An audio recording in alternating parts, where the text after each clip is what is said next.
네, 가치성장 비즈니스 가성비 전략. 오늘은 김유미 키움증권 투자전략팀장 모셨습니다. 안녕하세요, 팀장님. 네, 안녕하세요. 네. 지금 뭐 현란한 종목장, 뭐 테마 네. 장세가 막 이어집니다만 그래도 큰 그림은 항상 우리가 또 짚고 가야 될 것 같습니다.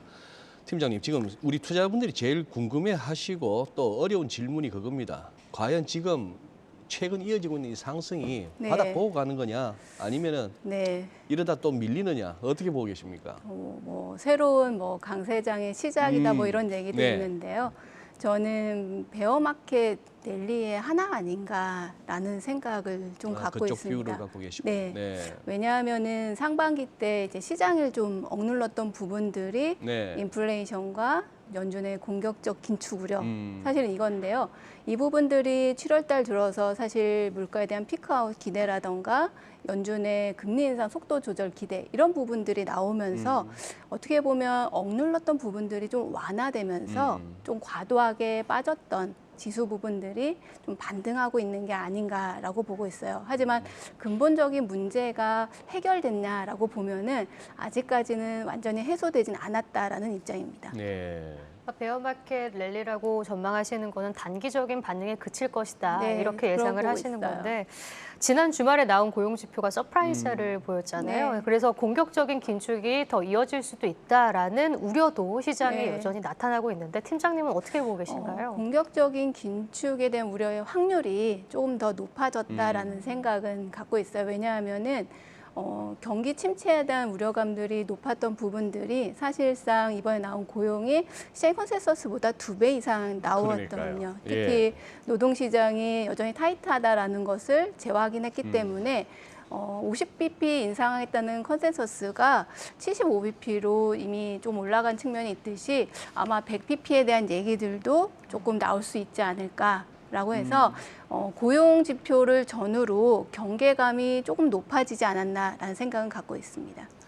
연준이 100bp 1%포인트나 올릴 그게 일부 외사 보고서에서는 조금 얘기를 하고 있는 것 같은데요. 저는 개인적으로는 그렇게까지는 하진 않을 거라고 보고 있어요. 그래서 50bp에서 75bp까지도 조금 선반영하고 있는 게 아닌가라는 생각은 갖고 있습니다. 그렇죠. 예. 저기는요.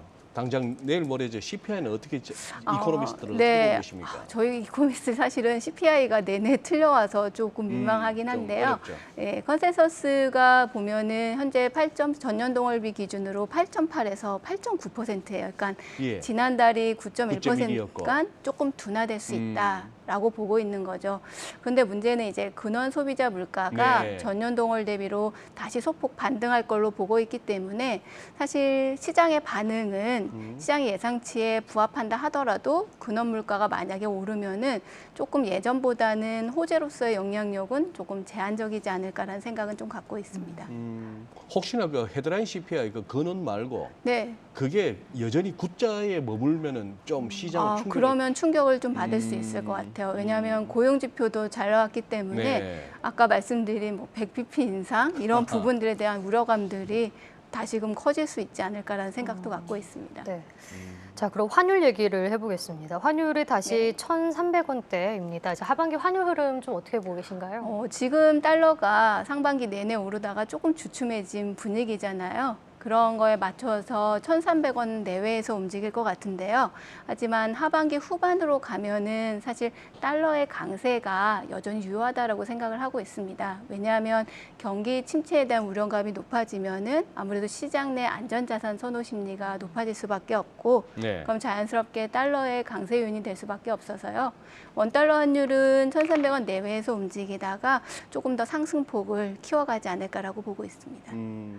그리고 우리 과거에 전통적인 우리 애널리스트나 이코노미스트들의 정가의 보도처럼 써먹었던 환율 오르면 즉 원화 약세는 수출주들의 네. 수출 기업들한테 호재야 했던 거 이제 안 통하나 봐요. 가격 경쟁력이나 이런 측면에서는 우호적인데요. 네. 사실 이 근본적인 원인이 글로벌 수요가 좋지 않다라는 점을 생각해 보면은 호재로서의 영향력이 좀 반감될 수는 있겠죠.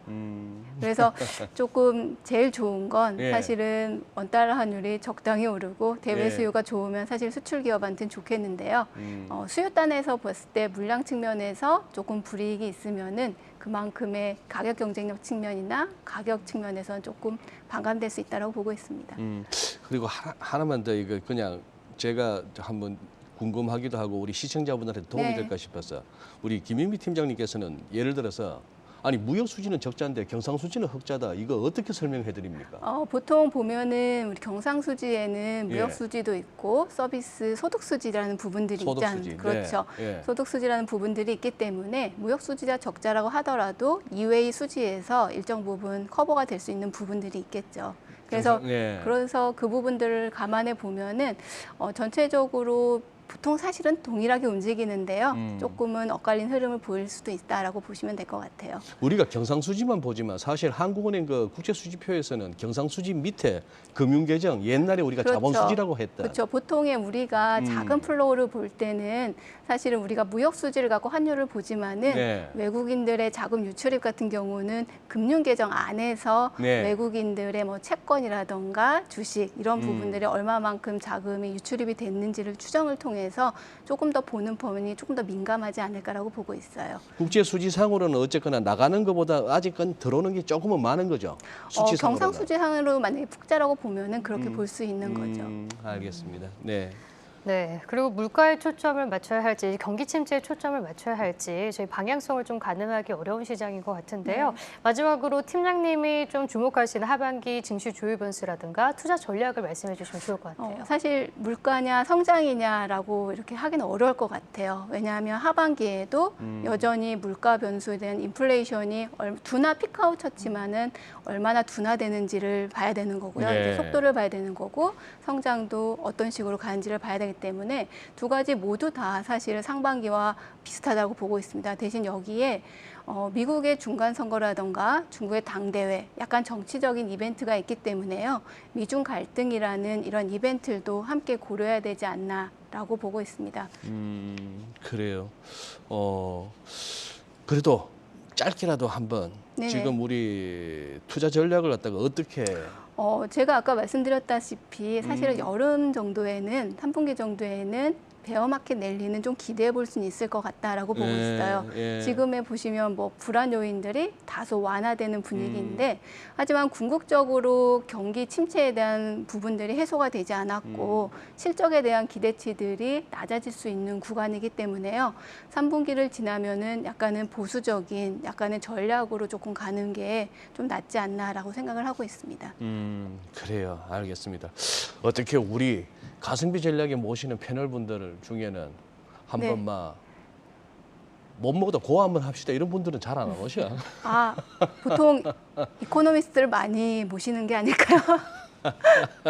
그렇습니다. 네. 확실히 이코노미스트 분들은 그렇죠. 이렇게 조금 주식 전략을 하시는 분들 입장에서는 조금 더 이제 긍정적인 모멘텀을 많이 찾는 분이 있기 때문에 조금 더 기회를 많이 제시하는 예. 반면에 이코노미스트들은 약간 좀 리스크 치환에서 많이 접근해서 그런 것 같습니다. 이제. 그래서 아는 게 병이에요. 네. 그래서 너무 늦을 수도 있죠. 그럴 수도 있고. 네. 네, 알겠습니다. 오늘 팀장님 도움 말씀 고맙습니다. 네, 감사합니다. 네.